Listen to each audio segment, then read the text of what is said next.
Salut, c'est JF. Bienvenue à Sauvage comme une image, une émission qui est dédiée aux amoureux de la photographie. Cette semaine, on va jaser lumière. Comme vous le savez déjà, je photographie surtout des animaux et des paysages. J'appelle ça célébrer la nature, sa majesté. À travers toutes ces années de photographie, à l'extérieur, je suis devenu un genre de pro de la lumière naturelle. J'en suis rendu à un point où je peux me permettre de vous transmettre mes connaissances. Selon moi, il existe 4 sortes de lumière différentes, 4 genres de lumière que je recherche lors de mes sorties photos. Des genres de lumière très simples, mon équipement est très simple, ma caméra est simple, ma lumière aussi est très simple. Je vais vous montrer aujourd'hui comment utiliser la lumière pour que vous puissiez, vous aussi, faire d'excellentes photos. Toutes les belles photos sont composées de 3 éléments. Le premier, évidemment, c'est un bon sujet. Le deuxième étant une bonne composition, on l'a vu dans les dernières semaines, et aujourd'hui, on va voir une belle lumière. Je vais donc commencer par vous parler des 4 types de lumière que j'utilise. La première, je l'appelle la lumière diffuse. Cette lumière diffuse vient des journées couvertes lorsque le teint est au chagrin, comme disait Daniel Bélanger. Le ciel est couvert, il ne pleut pas. Le genre de journée où on a juste le goût de rester couché un petit peu plus. Vous savez quelle sorte de journée je vous parle. On pense à tort que lorsque le teint est couvert, il est inutile de sortir, qu'il n'y a aucune bonne photo à faire. Je vais vous épargner le coup du profitons du mauvais temps pour trier les 2500 photos du dossier en attente. C'est faux. Si vous sortez photographier, vous allez avoir droit, à une très belle lumière. Je dirais même une superbe lumière qui est douce et qui est diffuse. Il y a 2 gros avantages à un ciel couvert. Il n'y a pas d'ombre. Les nuages vont diffuser la lumière en la rendant plus douce, plus uniforme, évitant ainsi les problèmes d'ombre trop contrastés lorsque l'on photographie en plein soleil. Le travail d'exposition est donc beaucoup plus facile à réaliser. Vous aurez tout votre temps pour photographier, contrairement au Golden Hour où vous devez vous dépêcher pour capturer les couleurs. La lumière des jours couverts reste à peu près constante toute la journée. Vous pouvez donc prendre tout le temps qu'il vous faut pour vous appliquer dans vos compositions, ce qui est parfait pour s'entraîner. Ainsi, si vous voulez photographier une forêt, c'est très important de choisir un temps couvert pour éviter les grandes zones contrastées. Les ciels couverts seront parfaits pour photographier les rivières, les cascades. Ils offrent une lumière plus douce et plus uniforme, ce qui évite ainsi les zones surexposées. Avec ce type de sujet, vous n'êtes plus obligé d'inclure le ciel dans votre cadrage. Ce qui m'amène à vous parler des longues pauses. Je vais couvrir le sujet dans une prochaine émission. Laissez-moi juste vous dire rapidement qu'une journée couverte, c'est idéal pour faire de la longue pause. Grâce à l'absence de soleil, vous pourrez descendre à des vitesses d'obturation beaucoup plus longues sans surexposer votre photo. Je vais vous montrer quelques photos prises par temps couvert. La première, c'est une photo de feuilles. Je n'aurais pas pu prendre cette photo-là par une journée ensoleillée. Les feuilles auraient été beaucoup trop brillantes. Aussi, le fait de photographier après la pluie ajoute ces gouttelettes d'eau ou, comme je les appelle, des perles d'eau sur le sujet. Ces feuilles étaient à mes pieds. By the way, essayez de jouer au directeur photo et tentez de déplacer votre sujet, ici des feuilles, vous allez ruiner votre photo. En déplaçant une feuille, vous allez faire tomber les gouttelettes d'eau, vous allez changer complètement la composition des autres feuilles en même temps et, on s'en doute, scraper votre image. Vous voyez bien que j'ai bien fait de rien changer sur cette photographie. Cette photographie était sélectionnée dans le fameux Daily Dozen du National Geographic. Vous pouvez amener avec vous un spray pour mettre des gouttelettes d'eau. Ça, c'est un truc que je donne. Par contre, quand vous faites des concours, vous n'êtes pas supposé ajouter des choses. Pour ce qui est des chutes et des cours d'eau, la longue pause, c'est vraiment formidable quand la lumière est diffuse. La lumière est aussi parfaite pour la fourrure des animaux, comme vous allez voir sur cette photo-ci. Vous voyez que la lumière est égale partout dans cette photo-là, ce qui ajoute à la fourrure de l'animal et ce qui fait que la lumière est égale partout dans la photo. Le deuxième type de lumière dont je vais vous parler, c'est la lumière de côté ou la lumière dite latérale. C'est la lumière en début et en fin de journée, les fameuses Golden Hour ou les lumières dorées. L'heure dorée se présente 1 heure après le lever du soleil ou 1 heure avant son coucher. Elle offre plusieurs avantages. Les ombres s'allongent, la lumière est moins dure et sculpte magnifiquement votre sujet principal, enveloppant le tout d'une ambiance chaude et feutrée. C'est la lumière qui donne du relief, de la texture et de la profondeur à vos images. Elle permet de créer une scène qui est plus 3D. La lumière est claire, les ombres définissent. Je vais vous le redire. La lumière éclaire et les ombres définissent le sujet. C'est ce qui va donner du punch. L'heure dorée, c'est la période préférée des photographes de paysage. La lumière de côté ne sert pas seulement pour la photo de paysage, évidemment. Elle sert aussi pour les portraits, les animaux. On va regarder quelques photos prises à l'heure dorée.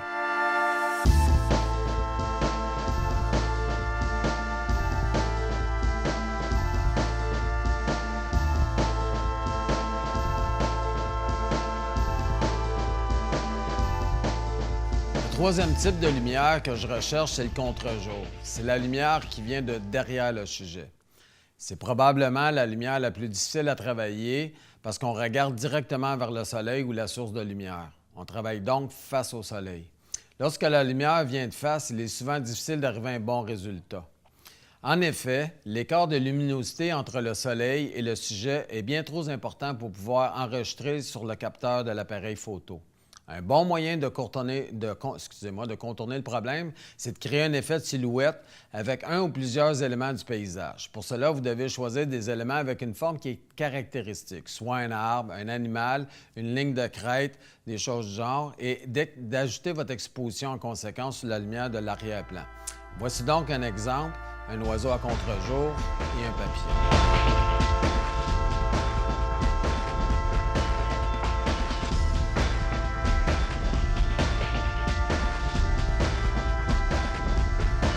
Lorsque vous photographiez un coucher de soleil, vous avez remarqué que dès que le soleil disparaît de l'horizon, les gens quittent. Les vrais photographes, eux autres, ils restent là, car c'est à ce moment que la lumière est à son mieux. Souvent, on a droit à une explosion de couleurs dans le ciel. Le dernier type de lumière, c'est ce que j'appelle la lumière magique. C'est ce qu'on appelle aussi dans le milieu les God Rays. C'est celle qui arrive après les tempêtes, après la pluie, après les orages. C'est celle qui perce les nuages et qui illumine une partie du paysage. C'est la lumière qui jaillit lorsque les nuages s'ouvrent. C'est la lumière qui agit un peu comme un projecteur au théâtre, si vous voulez. Voici quelques exemples de cette divine lumière. Ici, l'anticipation est très importante. Il faut voir venir les choses et être prêt parce que cette lumière ne dure pas vraiment longtemps. 1 ou 2 minutes, parfois moins. Il faut anticiper la photo, anticiper la lumière.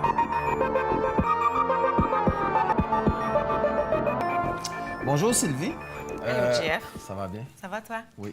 On avait demandé à Sylvie, la dernière fois qu'on s'est rencontrés, de sortir puis d'aller prendre des photos, de se laisser aller, d'avoir du plaisir, puis qui était pour se promener un peu partout, que ce soit à l'intérieur, à l'extérieur, aller faire des photos, comme on les sentait, pas nécessairement de tout appliquer ce qu'on avait dit dans l'émission, de s'amuser. Fait que c'est exactement ce que tu as fait, j'ai bien compris? Et oui, Jeff, j'ai été faire mes devoirs. J'avais pas beaucoup de temps. Je suis sortie en fin de semaine. Et premier endroit que j'ai arrêté, il faisait gros soleil quand je suis partie. Au début, j'étais un petit peu craintive parce que soleil plus photo, tu disais l'autre jour que c'était pas... il y a une heure. C'était pas les... Oui, c'est ça, l'idéal. Je suis sortie, il était 2 heures, gros soleil. Quand je suis arrivée à ma première place, nuages sont apparus. C'est une bonne chose. Oui, ce qui est une bonne chose pour moi. Je ne sais pas si tu veux qu'on commence. Oui, on pourrait commencer par la première photo que tu as prise. OK. Celle-là, ici, c'est pas en fin de semaine, celle-là. Non? Non, c'est pas en fin de semaine, malheureusement. Okay. Ça, c'est au Mexique l'été passé. D'accord. Il faisait super chaud. Et puis là, j'étais vraiment dans le mood, je prends des photos. Fait que je suis partie sur le resort où on était avec un petit go-kart. J'étais arrêtée à plein de petites places prendre des photos. Puis celle-là est vraiment... c'est un de mes petits coups de cœur de mes vacances, celle-là. On sent les vacances. Première chose quand on regarde la photo, c'est clair. Et puis, ce que j'aime bien là-dedans, c'est justement le côté luxuriant de la place. Je pense que tu l'as très bien rendu, le petit pont. Je dis souvent aux gens de ne pas le placer en plein centre, mais ça, c'est très bien équilibré quand il est là. Je te dirais que la seule petite chose que j'aurais changée, parce que vous me connaissez, je suis un peu pointilleux, c'est le camion blanc. Mais quand tu n'as pas les clés, c'est toujours un petit peu difficile de le déplacer, n'est-ce pas? Surtout quand tu n'es pas chez vous, tu n'as pas le goût de le faire non plus, mais non... Ça, est-ce que tu penses avec Photoshop que je pourrais C'est sûr qu'on pourrait aller chercher un petit peu plus de punch dans ta verdure, c'est certain, et surtout dans ton eau. C'est surprenant ce qu'on arrive à faire avec la réflexion, parce que c'est une belle réflexion qui est dans l'eau. Moi, je l'accentuerais un petit peu là-dessus. Pour aller chercher plus les... Plus le punch, oui, parce que Plus les en ombres. augmentant, oui, exactement, en OK. augmentant la verdure, le contraste dans ta verdure, automatiquement, tu ferais aussi la réflexion, ça lui donnerait du punch. Peut-être un petit peu de bleu dans le ciel, mais là, je commence à être touché pas mal, par exemple. Mais pour qu'est-ce qui est pour la camionnette, est-ce qu'on peut l'effacer? Je te Est-ce dirais qu'on que la peut- plupart du temps, moi, personnellement, je le fais. Il y en a qui Ouais. sont contre ça. Il y en a à la maison qui vont me dire non, non, non, non, on l'a pris comme ça, on la garde là. Ouais. Moi, quand ça me fatigue, je l'enlève. Je me dis Ça, que. ça s'enlèverait avec... Oui, Photoshop. oui, oui, ça s'enlève très bien avec Photoshop parce que veut pas, c'est quelque chose qui est blanc. Fait que si tu regardes, malheureusement, on va regarder le pont, on va regarder la réflexion, notre regard va se diriger vers le camion. Ce qu'on veut. On l'enlève, Ouais. on l'enlève. Moi, personnellement, je l'enlève, je ne me pose pas de questions avec ça. Une deuxième technique qu'on pourrait utiliser, c'est avec Photoshop toujours, c'est de le foncer un petit peu, qui se confonde un petit peu Qu'il soit plus avec le fond. puis- OK, Si OK. tu ne veux pas l'enlever, parce qu'il y en a qui, éthiquement, ils ne veulent pas enlever ou ajouter des choses, moi, j'étais un petit peu plus flexible que ça. OK, OK. On va y aller avec une autre photo. Je trouve que le beau, c'est le jeu de la lumière qui va sur son visage est en train de gamer, je pense. Moi, c'est la première impression Oui, que j'ai c'est eue. ça. C'était ça. Ouais, puis je trouve que son regard est concentré. Je trouve ça doux. Oui, j'aimais Je trouve beaucoup ça doux parce que ce c'est une petit lumi- instant-là, oui. C'est une lumière artificielle. Ouais. Puis, des fois, ça donne un drôle de teinte de peau, excusez. Et puis là, je te dirais que ça fait très bien. La petite mèche, c'est cool. Il y a son chandail aussi. Il y a du bleu qui s'ajoute là. Puis c'est vraiment, quand vous faites du portrait, là, le secret, c'est les yeux, le regard. C'est pas nécessairement que les gens vont regarder, mais tu mets beaucoup d'accent Ouais. sur le regard, puis là, tu l'as très bien saisi. On ne sait pas trop ce qu'il fait, mais on voit tout de suite la concentration dont tu me c'est ça. parlais. Exact. Ton image, elle parle. On ne sait pas ce qu'il fait, mais on voit qu'il est concentré. Il t'a complètement oublié. Oui. J'aime bien ça, de la façon J'adore que c'est ça. fait. J'aime beaucoup faire les portraits, comme je t'avais dit à l'autre Mhm. émission, que je crois Ben, que je vais... ça se sent. Oui, que je m'en vais dans cette lignée-là un peu, ouais. Puis, la chose que tu as bien fait aussi, c'est de laisser de l'espace en avant. En avant de lui, parce que son regard nous dirige. On se demande ce qu'il regarde, fait qu'automatiquement, ce qu'on va faire, c'est le trajet de son œil. OK. On va regarder son œil, puis où il regarde. Puis si tu l'avais coupé un peu plus, on aurait eu l'impression qu'il était coincé. Tandis que là, tu lui donnes l'espace, L'espace, tu donnes ouais. encore plus d'ampleur à son regard. C'est très bien Ah, ça. c'est bon, ça. C'est bon. Prochaine fois. Oh, wow! Ah, petite cocotte. À Noël, les enfants sont heureux à Noël. Ça se sent? Oui. Puis, je la trouvais tellement joyeuse, ça. Puis, c'est arrivé vraiment comme en soupant. J'ai pris l'appareil, puis cloc, puis je l'ai eu tout de suite. La première, ça a donné qu'est-ce que j'avais le goût que ça donne, là, son petit côté joyeux. Ouais. Mais moi, c'est ce que j'aime d'une photo. Une photo, à un moment donné, c'est qu'il ne faut pas toujours que ça soit technique. Il faut se laisser aller. Parce que on a des bons feelings. Il faut s'écouter. Il y a des choses qui nous arrivent, puis on le prend instantanément, puis ça donne exactement une belle photo comme ça. Parce que si tu te compliques trop la vie, elle perd son sourire. C'est ça. On va avoir le droit à un sourire forcé par la suite. C'est pas bon. Dire, bouge-toi, mets-toi comme ça, penche ta tête comme Surtout ça. avec un enfant. Ouais. Surtout avec un enfant, là, il va te faire le plus... Moi, j'appelle ça un sourire au citron. Tu sais, c'est pincé, c'est petit forcé. sourire forcé. Là, ça peut pas être plus beau que ça. Là, c'est vraiment, on sent là, la joie, on sent tout. Alors, tu regardes yeux les qui pétillent, yeux. Oh, ouais, ça, c'est direct dessus. C'est de l'instinct. Puis c'est vraiment, là, ça, c'est l'œil du photographe. On se retourne, on cadre, on shoot, Pouf, on fait ouais. une belle photo. J'étais Ça, bravo. contente parce que le focus, En fait, j'ai de la misère, moi, à faire le... Bien, ça, c'est un semi-automatique. Oui. Quand je la mets sur... Ça, c'est un Panasonic Zen 1000. Quand je la mets sur P, à ce moment-là, elle vient semi-automatique et puis j'ai juste à aller choisir le point de focus Oui. que je commence la photo. J'ai un petit peu de misère. Des fois, je suis pas dedans, je suis pas dessus. Je manque ma photo. Là, j'étais vraiment chanceuse parce que souvent, je suis pas capable de voir si je focus dans mon Kodak. C'est quand j'arrive... Correctement. Correctement. C'est quand j'arrive dans l'ordi, que je download mes photos, que là, je fais comme « Ah, shit, je pensais que je l'avais. Je l'ai pas pantoute. » Ça arrive quand même assez souvent. Ce qu'on peut dire là-dessus, c'est que la plupart des appareils, lui, je le connais un petit peu moins, c'est pas un appareil que j'utilise. Par contre, c'est que l'autofocus va se faire avec des ondes de contraste. Fait que si l'appareil a de la misère, pour lui, toutes les tonalités sont à peu près dans la même gamme, je pourrais dire, il va avoir de la misère à faire le focus correctement. Tandis que si tu tombes sur moitié blanc, moitié noir, là, il va te le faire direct dessus. Fait que le truc, des fois, c'est sûr que pour la photo que tu as prise là, tu n'avais pas vraiment de temps. Fait que tu y vas avec l'instant, comme on disait plus tôt, tu shoots.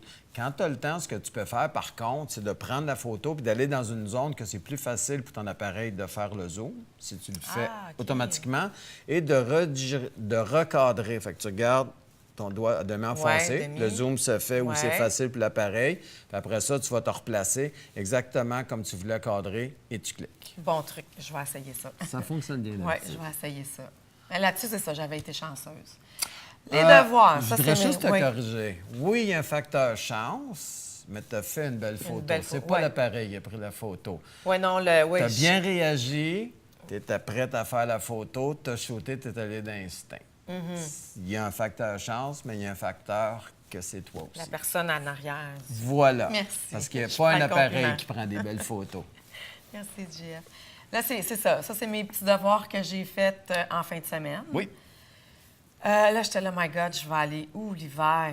Il y a un peu moins de verdure, hein? Il n'y a pas de verdure, c'est de la glace, c'est de la neige. Bon, je vais où? Je fais quoi? Celle-là, c'était à Rosemère. Je suis allée dans Rosemère, une ville que j'habite dans ce coin-là, qui a une petite rivière avant d'aller dans les Mille-Îles. Fait que celle-là m'intéressait un peu à cause de l'arbre, le tronc, l'arbre brisé, qu'on voit un petit peu d'eau, glace. Le mélange de tout ça. Un mélange de tout ça. OK. Je te dirais la première chose, pour une photo comme ça, c'est toujours dur parce qu'il y a beaucoup, beaucoup de choses là, dans ta photo.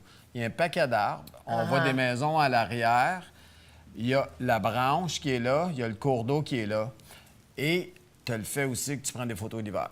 Fait que déjà là, tu vois ton appareil, lui, il a fait une moyenne, 50 50 entre le blanc et le noir, ça fait du gris. C'est pour ça que ta photo est grisâtre comme ça. Bon, bien, toutes mes photos vont être comme ça. On s'ajuste. Ce qu'on va faire, dépendant des appareils, c'est qu'on va lui dire « prends plus de lumière ». Comme sur mon appareil à moi, je vais dire 2 fois plus de lumière. Fait que je vais rajouter des points de lumière. Dépendant des appareils, c'est différent d'un de l'autre, si vous lisez votre manuel. Oui. Oui. On va vous montrer comment ajouter de la lumière. Ta neige serait revenue blanche. Blanche. Ton eau n'aurait pas ce look-là non plus. OK. Et puis, quand tu as beaucoup de choses comme ça, ce que j'enseigne à mes étudiants, c'est que quand tu fais ton cadrage, tu essaies de te déplacer dans le domaine du possible, évidemment, pour en enlever le plus possible, sortir des choses. Parce que là, il y a beaucoup de choses. Il y a beaucoup de choses. Parce que faut que tu mettes ton sujet en valeur, OK? Là, je ne sais pas quoi regarder. Oui, mais je sais. En fait, je ne savais pas trop. Tu sais, je dis bon. Oui, mais on fait des essais prends aussi, c'est l'eau, correct. c'est ça, je là. prends l'eau. Fait que je dis, je vais y aller. On va en prendre quelques-unes. Oui, c'est ça. On sait, c'est. Mais pour une photo comme ça, il aurait fallu que si ton sujet principal, c'était l'arbre qui était couché, d'y donner plus de place. OK. On y va avec la prochaine photo. Ça, c'est un autre endroit. C'était même pas... Je n'étais pas supposée. Là, à un moment donné, je me promène, j'ai ma caméra, je vois le pic-bouche. Fait que, oh, vite, vite, vite, vite. Fait que j'ai réussi. J'ai pris des photos comme en rafale pour bien la voir. Fait que j'ai dit, je vais y aller en rafale. Comme ça, un oiseau, ça bouge vite. Fait que j'ai pris...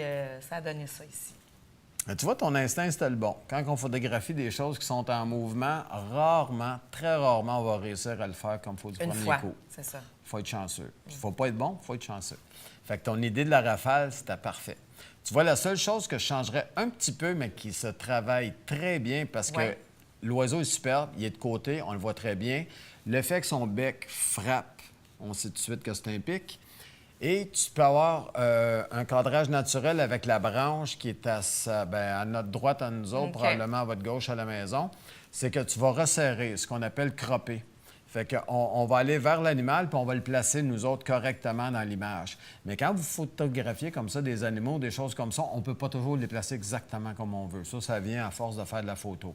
Fait que ton instinct te disait, moi, je le veux net, je le veux bien, tu as fait la bonne chose. Après ça, tu vas le corriger à la maison. Avec Photoshop, on va le recadrer un petit peu, mais il n'y a vraiment pas grand-chose. Puis ce qui est intéressant là-dedans, c'est que ton focus a fait que, comme il est très bien pris sur l'animal, ce qu'il y a derrière, on le voit plus ou moins. Les branches qui sont à l'arrière, on les perd, ça ne vient pas nous agacer. Il y a quand même beaucoup de branches à l'arrière, ça ne nous fatigue pas du tout. On voit très bien c'est quoi ton sujet principal. Et moi, je prendrais la branche qui va de haut en bas pour refermer le cadrage, faire un cadrage naturel avec ça.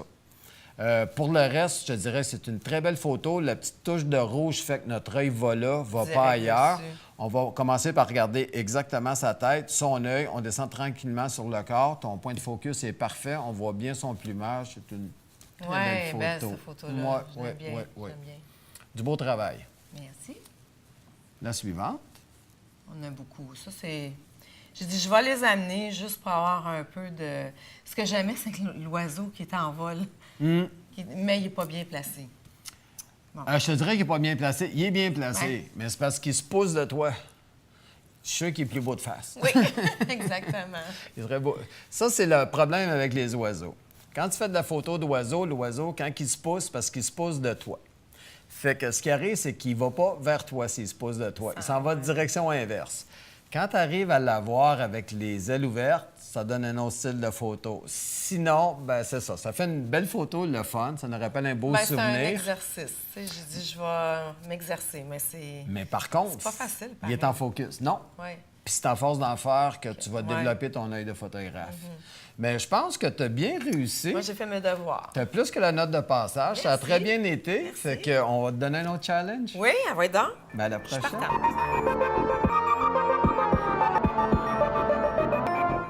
On est donc rendu au conseil de pro. Cette semaine, ce que je vais faire, c'est que je vais répondre aux questions qui m'ont été posées sur Internet. Il y en a une qui revenait assez régulièrement, ça avait rapport à l'équipement. Il y a beaucoup de gens qui m'ont écrit pour savoir quel type de caméra acheter, quel type de lentille acheter. Je vous dirais qu'au départ, c'est toujours un peu difficile d'essayer de donner des conseils comme ça parce que je ne connais pas votre type de photo, je ne connais pas votre budget, je ne sais pas ce que vous voulez faire avec l'appareil photo. Je vous dirais qu'aujourd'hui, il y a tellement d'appareils photo que c'est quand même assez difficile comme ça, sans vous connaître, de vous dire « achetez telle sorte de choses ». Par contre, ce que je pourrais vous dire, c'est que les caméras d'aujourd'hui, la plupart du temps, sont de très bonnes caméras. La plupart du temps, une marque ou une autre, ça s'équivaut. Ça va vraiment avec votre budget puis surtout quel type de photo vous voulez faire. Je vais parler de l'équipement que moi j'ai. Ce que j'ai fait, moi, c'est que j'ai fait un deal. Je me suis dit, j'ai soit le choix d'avoir un appareil très performant qui est DX, donc avec un petit capteur, que d'avoir une entrée de gamme avec ce qu'on appelle un full frame. Je préférais avoir une caméra qui était plus souple, que je pouvais faire plus de choses avec, mais qui était peut-être pas le dernier cri. Je vous dirais que la photographie, ça ressemble un petit peu aux gens qui écoutent de la musique. Le système de son, ce qui est le plus important, c'est les speakers. Si vous mettez beaucoup d'argent sur le système de son lui-même puis vous n'en mettez pas sur vos speakers, bien, ça va sonner un peu tout croche. La photographie, c'est un peu pareil. Il faut mettre l'argent, c'est sur les lentilles. La lentille va y être pour beaucoup dans vos photos. La lentille, c'est vraiment l'élément principal de tout ça. Moi, je préfère les zooms parce que je trouve qu'on couvre beaucoup plus de focales avec seulement un instrument. Comme je vais souvent dans le bois et je marche beaucoup, je ne veux pas avoir beaucoup de choses à trimballer avec moi. Fait que quand je peux avoir une focale qui part de 200 à 500 mm, ça couvre beaucoup de situations, puis j'emmène seulement une lentille. Fait que pour ce qui est des choses comme ça, je vous dirais aller vers les zooms. Moi, j'amène pas beaucoup de choses avec moi, fait qu'il faut absolument que ce que j'amène avec moi, je sois capable de photographier à peu près tout ce que je vois. Fait que je peux prendre des scènes qui sont un peu plus larges, comme je peux me rapprocher très près. Ça, c'est une des questions qui revenait souvent. L'autre question qui revenait souvent, ça avait sujet à des cours de photographie. Je vous dirais que là-dessus, je vous dis depuis le départ de lire votre livret d'instruction, votre manuel. C'est un bon départ. Mais de prendre des cours, c'est une excellente idée. Je vous dirais qu'au départ, la plupart des cours de 6 et 8 personnes, c'est l'idéal. Essayez de trouver des endroits où il n'y a pas trop de monde, parce que la problématique, c'est que plus il y a de monde, plus il va y avoir de questions, plus ça va ralentir votre apprentissage. Par la suite, si vous sentez le besoin d'être un petit peu plus pointu dans certains domaines, je vous dirais que la plupart des cours qu'on offre, c'est plus ou moins à la portée de tous. Trouvez-vous un bon gars, une personne, travaillez un à un. Vous allez partir avec un instructeur sur le terrain et vous allez apprendre, vous allez poser toutes les questions que vous voulez, et vous ne serez pas retardé par les autres.